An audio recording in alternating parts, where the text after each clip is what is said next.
A world that runs on critical resources inevitably, and yet the foundations of the global economy is still governed by things like, for example, birth lottery, is a world that we cannot support, proud to propose.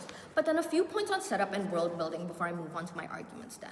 Firstly, what does this type of governing actually look like then? I think it looks like the IMA will be the primary international body that has authority to control these things, right? This looks like giving international regulations for extraction to ensure environmental sustainability, or like, for example, controlling the trade and regulations between certain countries, which means that certain countries who have the power can't simply jack up prices during times of conflict, for example. And there's also going to be like standardized worker regulations that include things like, for example, regulations on pay, or like on their working hours and their working conditions, etc., etc. But then this also means that these countries don't have this also means that the IMA doesn't have the authority to be the ones within each country's actually extracting, right?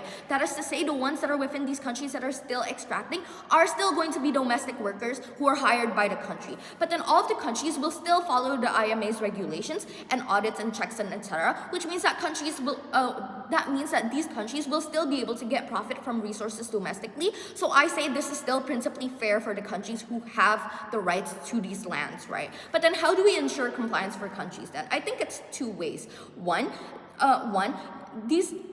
these companies or like these countries will want to like follow the IMA's regulations in order to gain legitimacy of state, right? Because what countries want is to develop, right? Whether it be infrastructurally or simply just to grow their economies, meaning that they need things like, for example, loans. This is specifically important in developing countries, and this is something that is time sensitive, because understand that developing countries most of the time have a certain window of time where they can make profits or like reach developmental stages, because and this is time sensitive because things like, for example, loans and like interest go up with the coming of time. But then you can only get this under our side if, for example, your country is trusted, right? People only give you loans if they know you can pay them back, which means that being part of the IMA gives you this type of legitimacy because it looks like you're complying to transparency and also global responsibility for the things that you do. But then secondly, you get the benefit of stability, right? Because critical resources are crucial for the economy and they are generally volatile due to its reliance on political conditions. This means if you aren't part of the IMA, if conflicts were to happen and you don't have the safety nets to like ensure that you can still obtain these certain resources, or that you're able to like obtain fair prices at the end of the day, you're going to get shut out of the global economy if you do not comply with the IMA or if you don't join the IMA. But then thirdly, I think this means that all of the rules that come with the IMA, if broken, will still lead to the same consequences. That is to say, if you join the IMA, it's very unlikely for you to want to break these rules. But then moving on to my first argument then on like how this ensures sustainable extraction. I think the problem in the status quo is that the major supply and demand in this world chase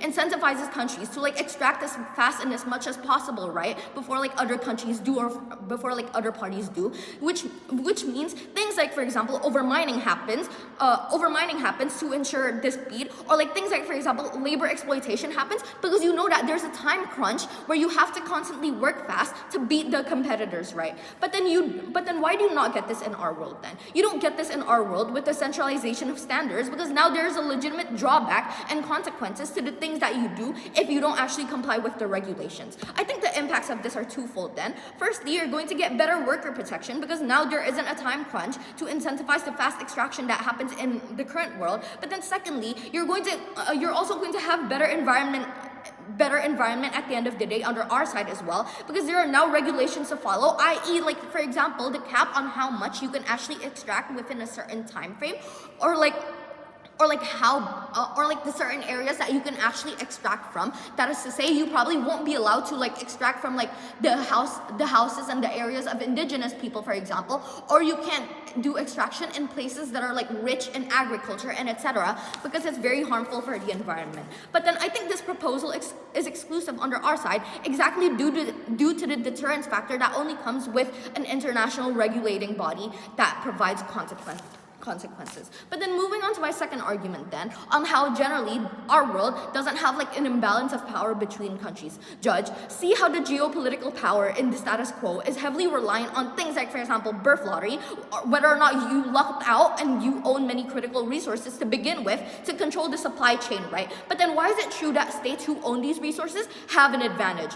I think simply because critical resources are a fixed need, right? People need them into day-to-day lives, regardless of what country they belong from.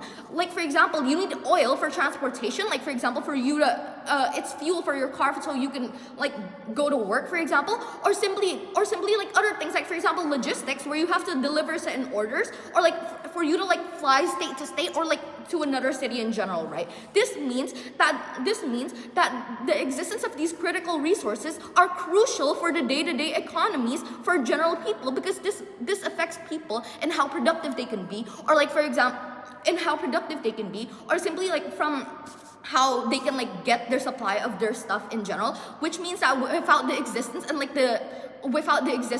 without the supply of things, people are going to be massively hit. This is trickle-down economics. But then other things like, for example, copper or like nickel are also used to develop things like, for example, batteries for like EVs, who are part of the global trend and the status quo, which means that for you to be able to like actually participate and actually benefit in the world right now, you need to have access to these resources, right? But then why is this important? Simply because all of this is what keeps the economy running at the end of the day, right? I think the problem without the IMA is that the vulnerable states who probably don't have the resources to like extract their own things or like develop their own things and like refine their own things are dependent in the global trade.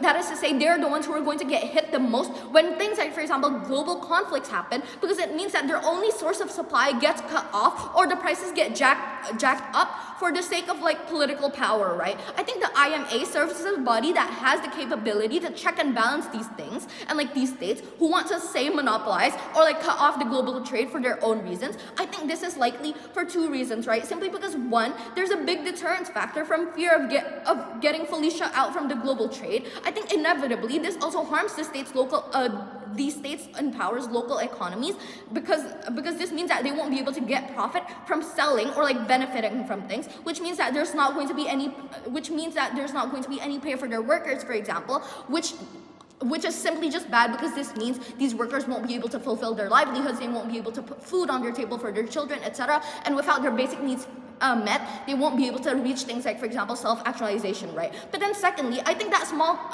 the comparative in our world is that small countries have a comparative power to bargain, because now the global supply is centralized and also diversified, right? Meaning that they can outsource these critical resources. If, for example, Iran were to like block them from getting oil, they can source their oil from like somewhere else through Greenland, exactly with the existence of the IMA. But then secondly, there no longer exists the chokehold in distribution, simply because stronger states can no longer control the oil routes or dominate refining, because the IMA has anti-monopoly rules and backup for distribution during crises. But then thirdly, you remove the profitability part of crises, meaning that there's no longer an incentive to take over a certain region or cause disruptions, because now you can't jack up the prices. For all of those reasons, propose.